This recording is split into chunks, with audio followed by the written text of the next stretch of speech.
So today I'm going to show you how to replace a gas cap on a 2006 Hyundai Tucson. First thing you need to do is come over to driver's side, open up the fuel door. We're going to come back here.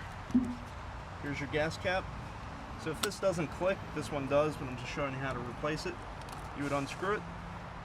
There's a little tab in here that retains this. If you pinch it, it pulls right out. Basically, just compress this a little bit.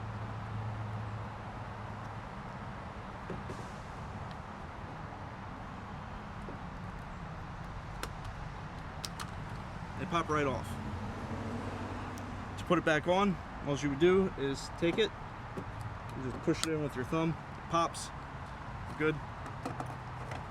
Turn the fuel cap, it should click. I'll put a link in the description for a replacement.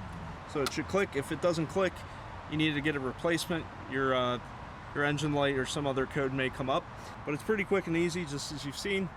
So, all right, if that helps, please subscribe, give me a like, have a great day.